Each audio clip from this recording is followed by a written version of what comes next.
All right, everybody, coming back from the break. My name is Rex Perry. I'm the host and creator of the show. It's called the Business to Business Network Show. We do it on 960 The Patriot, and we talk business, politics, and economics. We have a variety of different guests, a lot of real estate agents, because real estate is the engine of our economy here in Arizona. It's continually growing and providing a lot of jobs, but we also need to talk about other subjects like education. And we're going to have a guest now talking a little bit about the history and the background of education here in Arizona. Our guest is Harold. Harold, give us your last name. Introduce yourself. My name's Harold Tenney, and I've just a few years ago, I retired as an educator with 32 years as administrator at elementary, middle, and high school. I actually was born in Prescott, Arizona, and I'm a fifth-generation Arizonan. And I'm proud to announce that Harold is my first cousin and my older cousin, but we had a lot of fun growing up together in Prescott. You're living in Prescott Valley now. I am. And you served in that area. Tell us the different schools that you worked at and kind of give us a little bit of your background. You bet. I first was in education down in Mesa and Apache Junction as a teacher, and then was an administrator in Colorado and Utah. And then I returned to Chino Valley. Actually, we lived in Prescott, but worked in Chino Valley for 22 years as a middle school principal.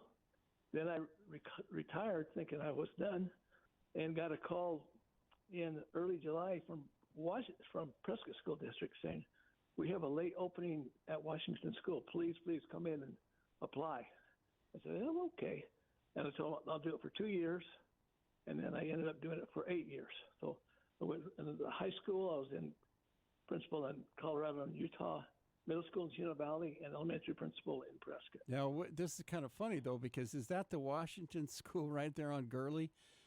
Yes. And didn't you go to grade school to that? Wasn't that your grade school? Well, actually, Rex, our parents went to school yes, there. I know. And I went to school there with my siblings, and then our children went all there to Washington, and then a couple of our grandkids went to school there. Yeah. So our ghost haunts the halls of Washington. Here's the thing, everybody. You need to understand Prescott is the original capital when it was a territory of Arizona. And our parents were raised there in Prescott. And your dad, give us a little bit of my Uncle Boyd. I'm very proud of him. Tell us a little bit about the history of Uncle Boyd. Well, he came into Prescott back in 1925 with Rex's mom, Nida Bell. And he was in the ranching and the feed store business. And at that time, the Democratic Party controlled all rural Arizona.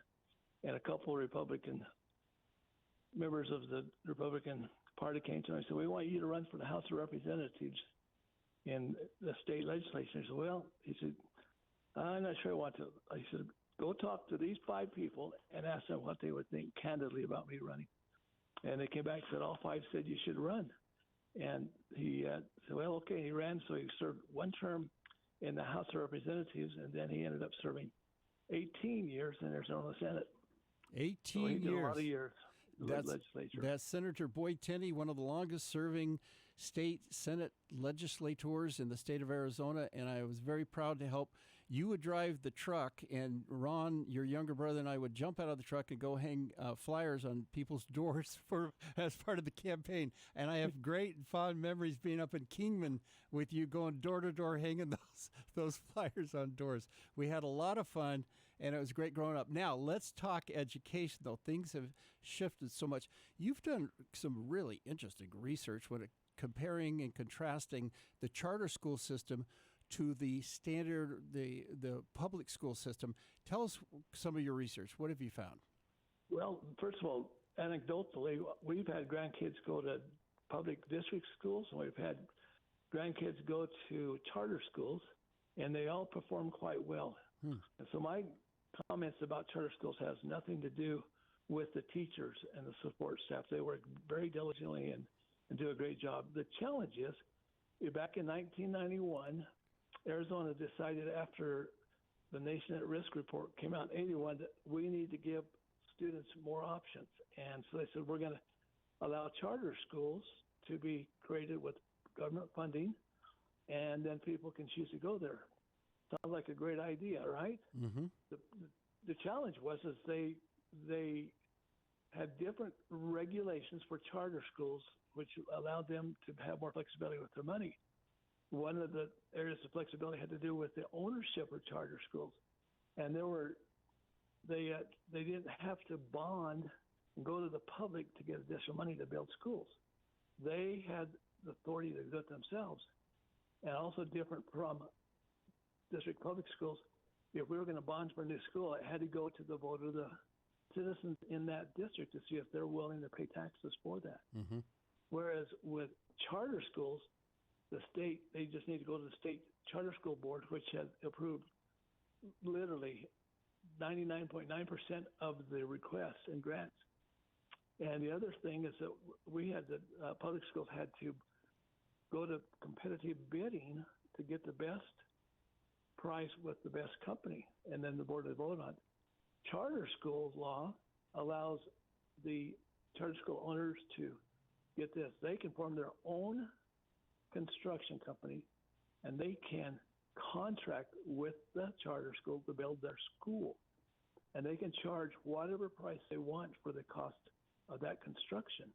And then over the remaining years, they take money from the charter school allotment for each student to pay themselves back at a high interest rate, at an exorbitant amount. And so that money, which was intended to go to charter school students, ends up lining the pockets of the number of the charter school owners. And it's just been really crazy what they did with that.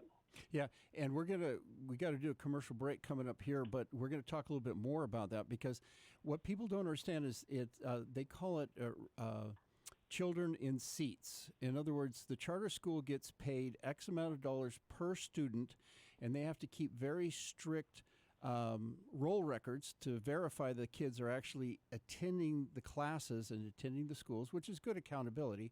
But then at the end of the year, depending on how many children in seats for that period of time, the state of Arizona uses our tax dollars to reimburse that charter school.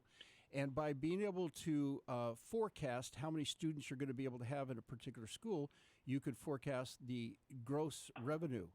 And so what you can do is then get financing through private bonding financing, and that's how they raise the money to build the charter schools. Now, we're going to go into this a little bit more detail. We got about 60 seconds left here. We got to do a commercial break, but what we want to talk about is the challenges that then sometimes leaves with the standard public schools, as the charter schools are not required to do all of the acceptance of some of the children with learning difficulties, etc. We're going to go into greater detail on that. Harold, stay on the line with us. Everybody, we're going to get music coming up here. We've got to do a little bit of a commercial break. Please stay with us. We're talking education. We're doing a little bit of a compare and contrast with the charter schools versus the standard traditional public schools. Please stay tuned. We're going to be right back.